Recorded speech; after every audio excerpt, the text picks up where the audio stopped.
Gall Golgi complex. आज हम लोग गॉल्जी कॉम्प्लेक्स के बारे में पढ़ेंगे। गॉल्जी कॉम्प्लेक्स की डिस्कवरी फर्स्ट टाइम्स में एक नोबेल लॉरिएट यानी नोबेल जीतने वाले साइंटिस्ट कैमिलियो कैमिलो गॉल्जी ने की थी। कैमिलो गॉल्जी ने इन 1898 यानी कि 19th सेंचुरी के लास्ट में आते आते कैमिलो गॉल्जी ने गॉल्जी कॉम्प्लेक्स की डिस्कवरी की। और उन्होंने कहा कि जब वो और ये डिस्कवरी उन्होंने तब की जब नर्व सेल और जो आउल है उसकी नर्व सेल्स की वो स्टडी कर रहे थे, तभी उन्होंने गॉल्जी कॉम्प्लेक्स की डिस्कवरी की थी। ये जितने भी यूकैरियोटिक सेल हैं, यूकैरियोटिक सेल उन सभी में प्रेजेंट होता है, बट ये प्रोकैरियोटिक सेल में प्रेजेंट नहीं होगा। इस चीज़ की भी हमेशा ध्यान रखिए, कौन से यूकैरियोटिक में सेल में प्रेजेंट हैं, कौन से प्रोकैरियोटिक सेल में प्रेजेंट होते हैं। ज़्यादातर यूकैरियोटिक सेल में प्रेजेंट है, क्योंकि यूकैरियोटिक सेल्स जो हैं वो ज़्यादा एडवांस लेवल की हैं, मॉडर्न हैं, उसमें बहुत ज़्यादा डेवलपमेंट है। इसलिए सारे जो अभी तक सेल ऑर्गेनेल्स हमने पढ़े हैं वो सारे के सारे यूकैरियोटिक में तो ज़रूर ही प्रेजेंट होंगे। गॉल्जी कॉम्प्लेक्स जो है ये एक मेम्ब्रेन स्ट्रक्चर है। अब ये दिखता कैसे है?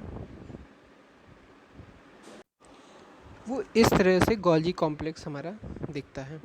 ये सैक्स लाइक स्ट्रक्चर होता है और ज़्यादातर ये एंडोप्लाज्मिक रेटिकुलम से अटैच्ड होता है। हम लोग अगर सेल का अपना 3D स्ट्रक्चर स्टडी करें, जो पहले हमने पढ़ा था वो रहा ये।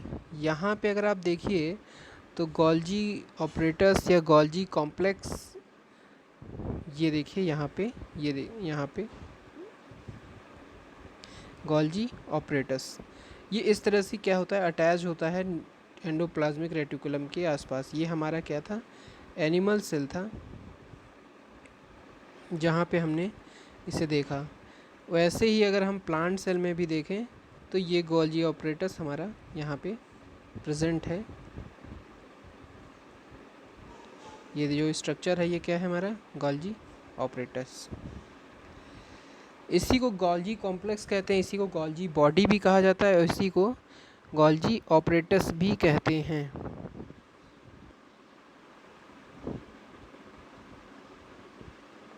इसी को गॉल्जी बॉडी भी इसी को गॉल्जी बॉडी भी कहा जाता है, इसी को गॉल्जी ऑपरेटस, गॉल्जी कॉम्प्लेक्स, सारे क्या हैं, सेम इसी के ही नाम हैं।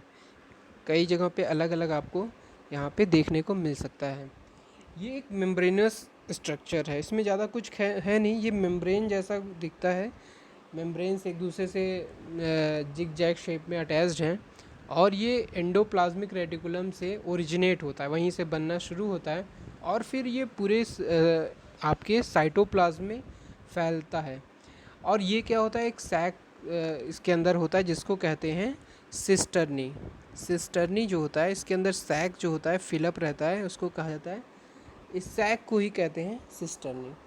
और सिस्टर्नी में ढेर सारे वैक्यूल्स इसी के बगल बगल होते हैं और ये क्लस्टर में होते हैं, स्मॉल वेसिकल्स के फॉर्म में प्रेजेंट होते हैं।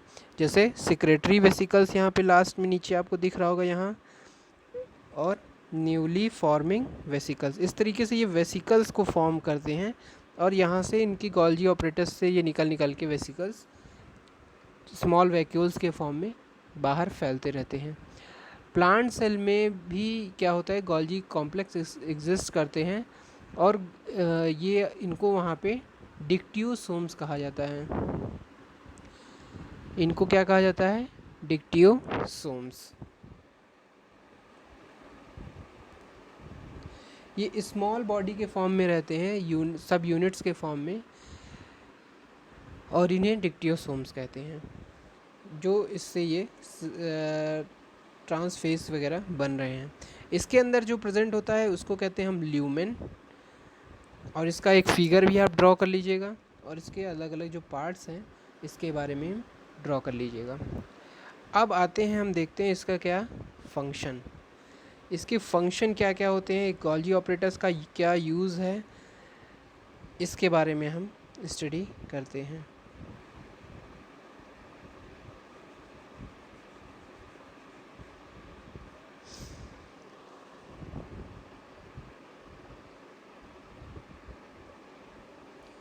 पहला फंक्शन है गोल्जी कॉम्प्लेक्स जो है ये secretory activities of the cell में ये क्या होता है, एसोसिएटेड रहता है।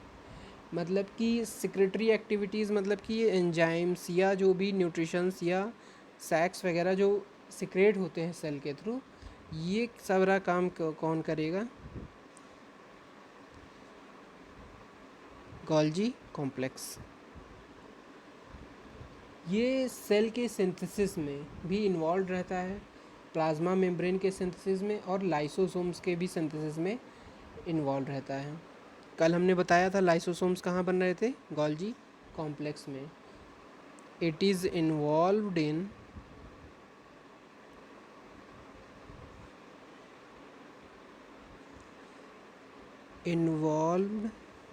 इन सिंथेसिस ऑफ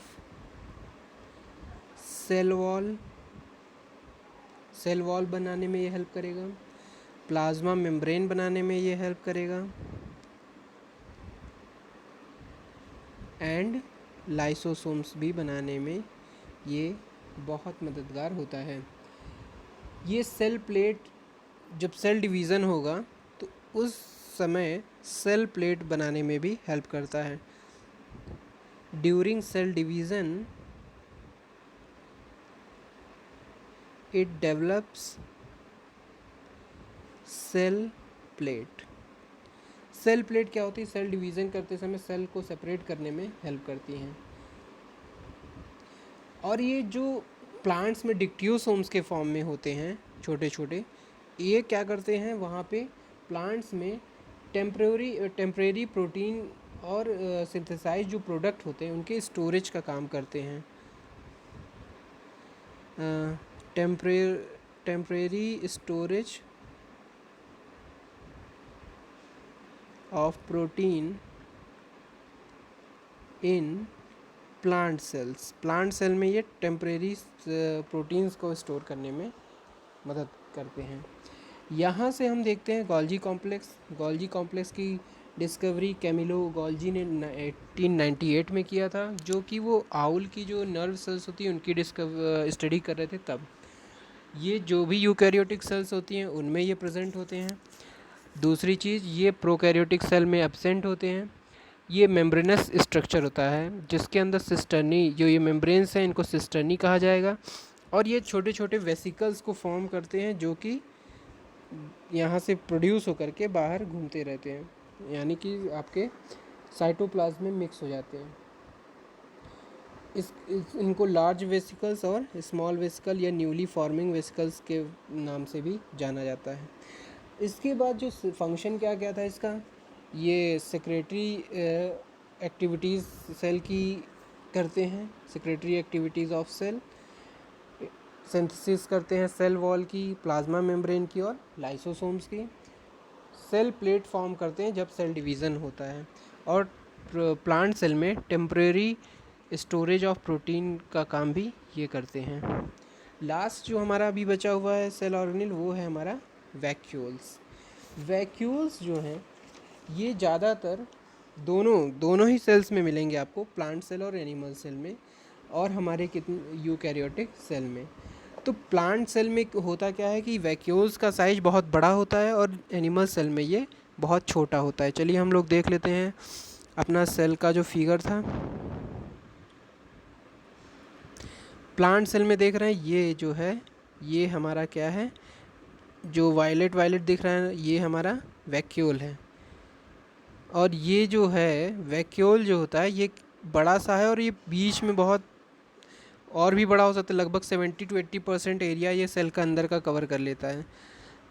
तो प्लांट सेल में, वो भी मेनली प्लांट सेल में एक या दो बड़े बड़े वैक्यूल्स आपको देखने को मिलेंगे। वहीं एनिमल सेल में आपको छोटे छोटे वैक्यूल्स देखने को मिलेंगे, और वो डॉटेड स्ट्रक्चर में होंगे और इधर उधर फैले हुए रहेंगे, या यहाँ पे इसमें तो यहाँ पे कहीं फिगर में ही नहीं दिखाया है। यहाँ पे देखिए ये एनिमल सेल में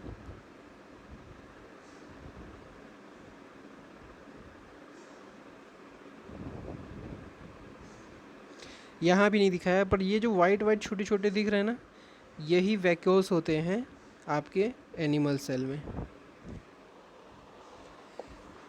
ये मेनली क्या होते हैं, वाटर, न्यूट्रिशन, इन सब के स्टोरेज के साइट्स होते हैं, क्योंकि प्लांट्स में वाटर को स्टोर करने की ज़्यादा ज़रूरत है, तो इसलिए वहाँ पे बड़े बड़े वैक्यूल्स आपको दिखाई देंगे। ये क्या होते हैं, non living non cytoplasmic cell organelle होते हैं, और ये क्या करते हैं, फ्लूइड फिल होते हैं इसके अंदर, fluid filled and membrane bound spaces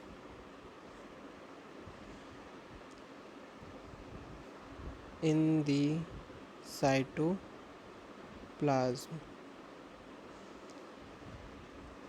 दूसरी चीज़ क्या है, वैक्यूल्स जो होते हैं स्मॉल साइज में होंगे एनिमल सेल्स में, और प्लांट सेल में ये बड़े बड़े होंगे।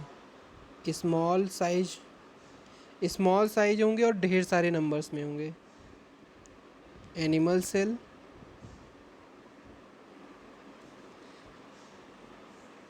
Large size in plant cell में बड़े बड़े होंगे और एक या दो होंगे, ज़्यादा नहीं होंगे। दूसरी चीज़ क्या होता है कि ये प्लांट सेल में लगभग 90% वॉल्यूम कवर कर लेते हैं वैक्यूल्स। जो बाकी सब फिगर में समझाने के लिए वैक्यूल्स को छोटा दिखाया गया, नहीं तो बाकी सब चीज़ समझ में नहीं आती, जबकि वो बहुत बड़े होते हैं, इतने बड़े होते हैं कि पूरा लगभग वैक्यूल्स से ही फिलअप रहते हैं।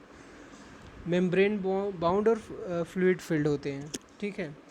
ये फ्लूइड जो होते हैं इसके अंदर, इनको कहा जाता है, फ्लूइड जो प्रेजेंट होता है इसको कहा जाता है सेल सैप।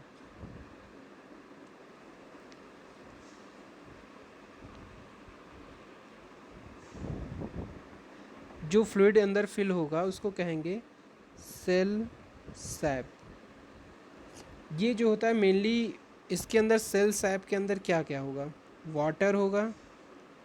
सेल सैप के अंदर आपका क्या होगा, वाटर फिल प्रेजेंट होगा, शुगर होगा, एमिनो एसिड होगा, amino acid, proteins,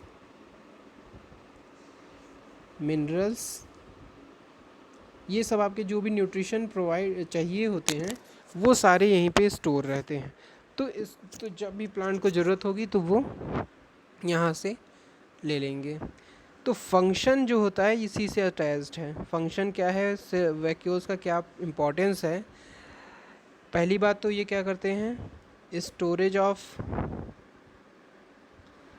water, food and other substances. ये बहुत सारे सब्सटेंस को क्या करते हैं, स्टोर करके रखते हैं।